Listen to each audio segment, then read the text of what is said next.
Assalamualaikum warahmatullahi wabarakatuh. Salam sejahtera untuk kita semua. Sebelumnya, saya ucapkan terima kasih kepada yang terhormat Ibu Dr. Erika Nurmatiani, SPD MM, selaku dosen pengampu mata kuliah Customer Relationship Management. Pertama-tama, marilah kita panjatkan puji syukur kehadirat Tuhan Yang Maha Esa karena kami dapat melaksanakan wawancara observasi di Alfamart USG PKP Bandung. Sebelum masuk ke pembahasan, izinkan saya memperkenalkan anggota kelompok kami. Yang pertama yaitu saya sendiri, Ega Dujayanti dengan NPM 11112210102, Amara Friska Dewi dengan NPM 11112311124, dan Raya Barkah Raihan dengan NPM 11112210559. Baiklah, tanpa berlama-lama, kami akan masuk pada inti presentasi. Materi pertama akan disampaikan oleh Raya, kepadanya dipersilakan. Yang pertama-tama, pendahuluan. Customer Relationship Management atau CRM merupakan pendekatan strategis yang digunakan perusahaan untuk mengelola interaksi dan hubungan dengan pelanggan. Di Indonesia, Alfamart sebagai salah satu jaringan minimarket terbesar menerapkan CRM untuk meningkatkan kepuasan pelanggan, loyalitas, dan pada akhirnya meningkatkan penjualan. Penelitian ini bertujuan untuk menganalisis penerapan CRM di Alfamart serta dampaknya terhadap kepuasan dan loyalitas pelanggan. Selanjutnya, profil Alfamart. PT Sumber Alvaria Trijaya Tbk beroperasi dengan merek Alfamart. Bidang usahanya yaitu ada jaringan minimarket, retail waralaba yang menyediakan kebutuhan sehari, FMCG, layanan pembayaran, dan layanan logistik antar. Yang berkantor pusat pada Alfa Tower di Tangerang, Banten. Selanjutnya ada sejarah Alfamart. Pada 1989, perusahaan berdiri sebagai usaha dagang oleh Joko Susanto dan keluarga. Kemudian ada pengalihan kepemilikan mayoritas ke PT HM Sampurna pada Desember 1989.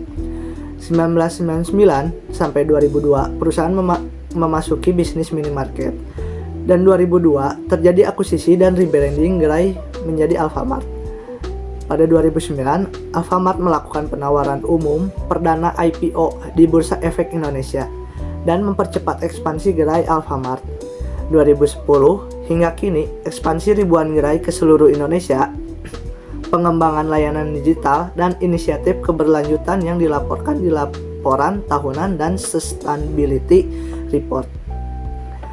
Dan selanjutnya bisa dilihat di sini ada struktur organisasi dari Alfamart.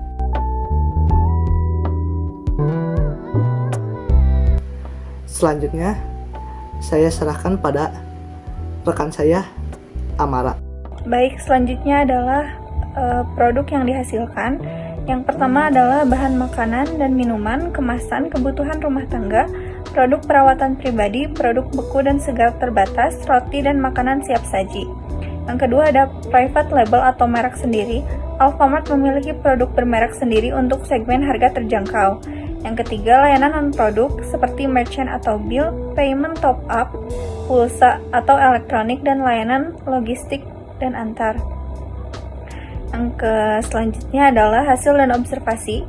Sistem CRM yang diterapkan yang pertama adalah program loyalitas pelanggan, seperti kartu member Alfamartku, aplikasi AlfaGift, kolaborasi dengan bank.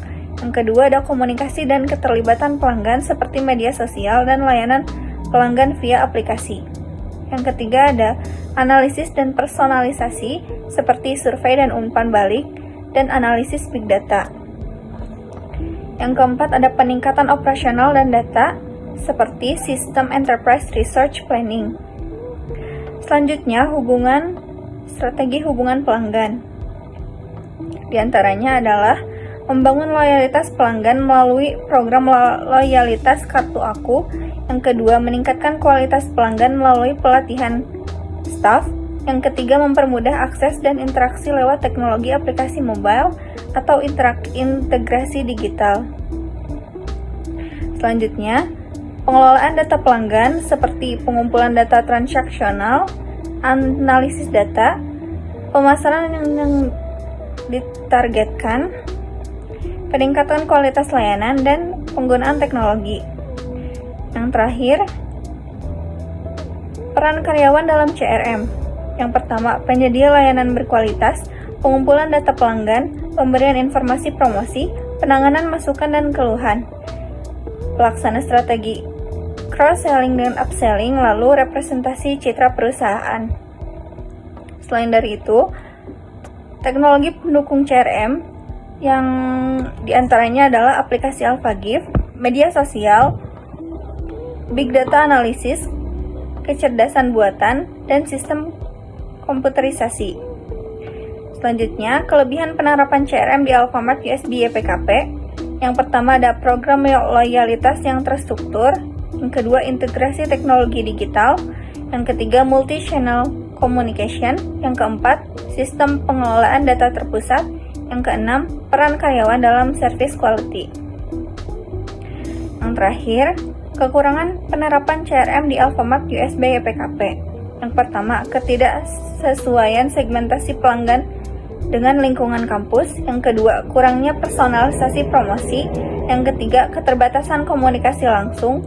Yang keempat, belum optimalnya pemanfaatan feedback pelanggan.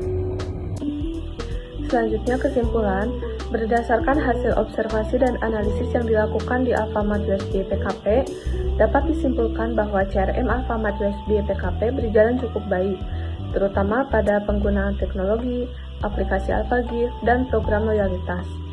Sistem digital dan pengelolaan data pelanggan sudah mendukung operasional, sehingga hubungan dasar dengan pelanggan tetap terjaga. Namun, penerapan CRM belum optimal karena promosi belum sesuai kebutuhan mahasiswa, personalisasi masih lemah, dan mekanisme feedback belum dimanfaatkan maksimal. Secara keseluruhan, CRM sudah berjalan, tetapi kualitas implementasinya masih kurang baik dan membutuhkan penyesuaian strategi terhadap segmen pelanggan kampus. Berikutnya itu saran, sesuaikan promosi dengan kebutuhan mahasiswa seperti makanan cepat saji, minuman, produk digital, dan barang kebutuhan kampus. Perkuat personalisasi promosi melalui data transaksi AlphaGift agar rekomendasi lebih relevan. Bangun mekanisme feedback khusus mahasiswa, misalnya kris kode di kasir untuk saran cepat. Tingkatkan kualitas interaksi karyawan, tidak hanya transaksional tetapi lebih informatif dan ramah. Dan kembangkan program loyalitas khusus kampus agar kunjungan dan loyalitas pelanggan meningkat. Sekian presentasi dari kami, mohon maaf bila ada kesalahan dan kekurangan. Wassalamualaikum warahmatullahi wabarakatuh.